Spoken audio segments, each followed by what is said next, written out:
How's it going, everybody? Welcome back to the channel. Today we're going to be ranking the Heart of Fire champions from worst to best, even though they're all pretty good. So just to be clear, it doesn't matter where they're on the list. They're all really good. They're all deserving of at least rank 2, maybe even rank 3. Like, these champions are really, really, really good, coming in at 7 stars. So just keep that in mind. But yeah, this is just my opinion. If you have a different opinion, put it down below. It's just a random list. All right, let's get started. All right, first off, honorable mention, Dark Phoenix. We don't know. We've never played with Dark Phoenix before. We've only seen breakdowns and stuff that they've said, and we just don't know if this champion's going to be good. We're pretty sure, right? But but most people aren't going to be able to get her.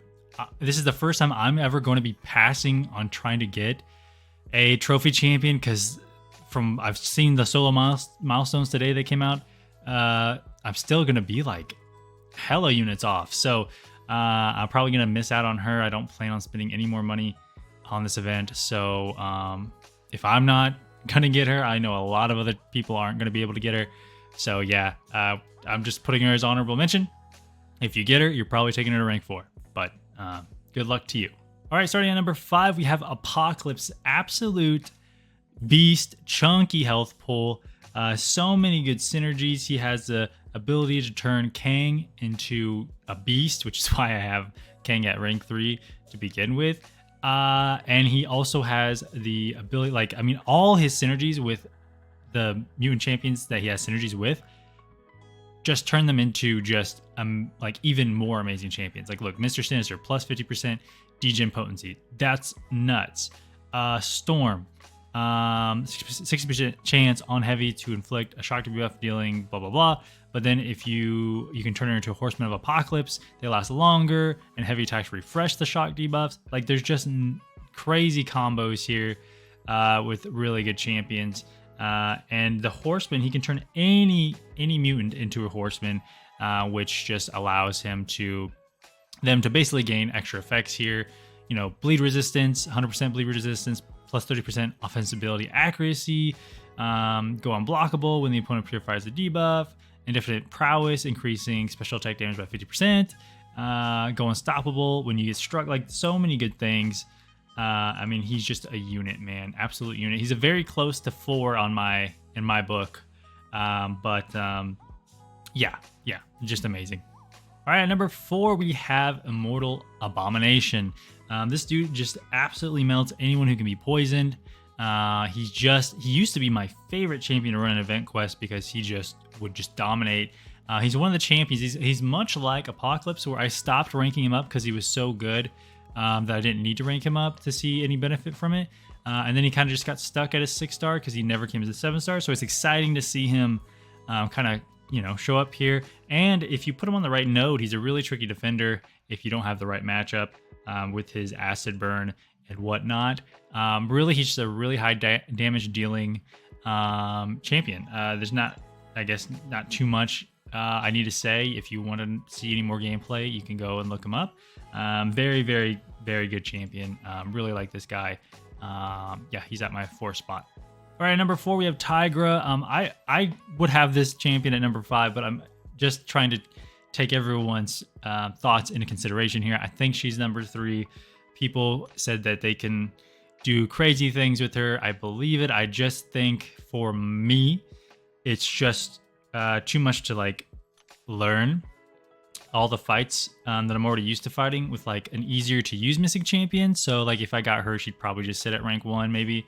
I honestly just don't even know how to use her, because I tried a couple times and I just always got melted. But people who know how to use this champion are probably very, very excited to see her as a 7-star.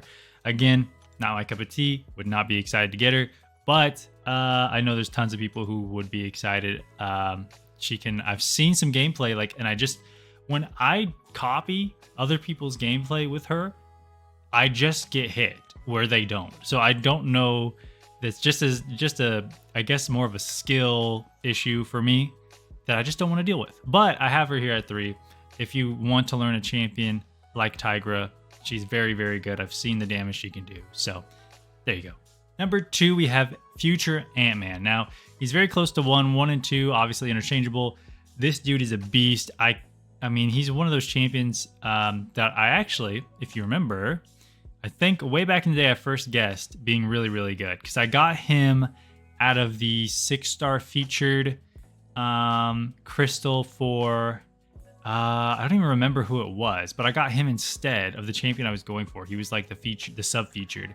And I was like, whoa, that's weird. And I had no idea anything about his kit or anything. I didn't know what a future AntMan was. And yeah, he just blew me away. Great on defense, great on offense. I can't believe, honestly, that they're letting us have him as a 7-star.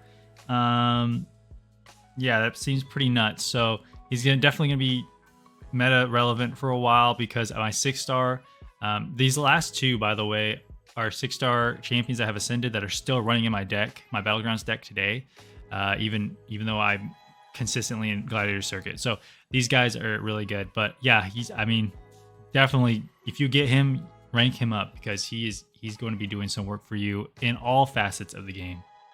And he has the glance.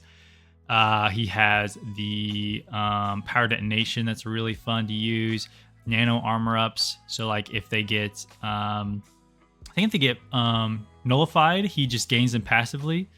I wonder if it's yeah, he gets a passive if they're removed for any reason except by the opponent's intercept. So I guess that must mean like Medusa intercepting or something like that. Anyways, yeah, Search Swarm increases attack. Fourth Light attack disables a special 3. That's really good to have when you accidentally get pushed to a special 3. And yeah, just a really good champion. All right, number 1 is the big boy himself, Nick Fury. I am stunned that he is here as a 7-star, man. I'm blown away. I don't know how this passed.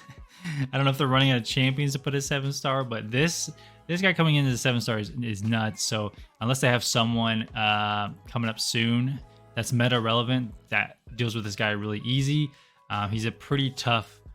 He's pretty much old reliable. I've been running him in my deck. He's one of those champions I've been running in my deck since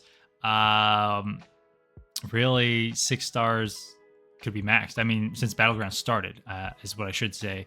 And yeah, man, the second life is the big thing. So he needs to be awakened. He doesn't need to be high sig, but he does need to be awakened.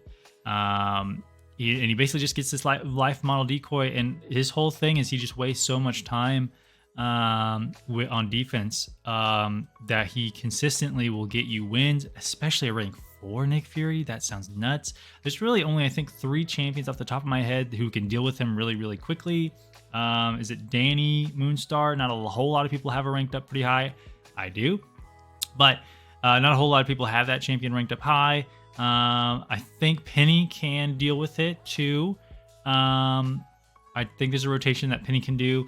And I think a few people have Penny, but the problem is sometimes there's just metas where you don't want to bring Penny Parker, and then you have to deal with Nick Fury a different way.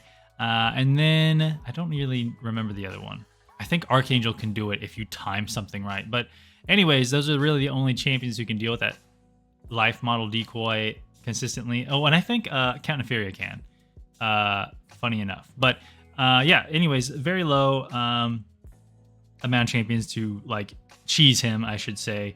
A lot of champions can deal with him, just not that second life. And then he has good synergies, like a bunch of really good utility synergies. And then he also is really good on offense, believe it or not. Not a lot of people use him on offense a whole lot, but when you need to, you finish with light attacks, and he's just bleeding the opponent down. And longer fights, he gets that fury, and he can build up all those bleeds and the internal bleeds, and he's just really great, man. I'm really stunned still that he's, AntMan, future AntMan, I can kind of see. This guy he was on my list of never being 7 stars. Never. Cosmic Ghost Rider, never a 7-star. Human Torch, never a 7-star. Cosmic Ghost Rider, wait, did I say that already? Hercules, never a 7-star. Nick Fury, never a 7-star. That was like, I'm sure there's more, but off the top of my head, it's that short list of 6 stars that I told myself would never be 7 stars. Or and Archangel too. But anyways, yeah. But he's here, and he's gonna be here tomorrow. So pretty crazy. So anyways, I hope you guys enjoyed this video. Let me know your thoughts on the positions. But really, like I said, don't get mad because all these are worth ranking up in some way or another. Yeah, it's pretty stunning. Leave your opinions on the event down below. Are you gonna spend? Are you gonna spend units? Are you gonna go for that Dark Phoenix? How many units do you plan on spending? I'll probably just dump all my units I have into it and then just see where it goes. So yeah, guys, that's it for this video. Hope you enjoyed. Y'all take care.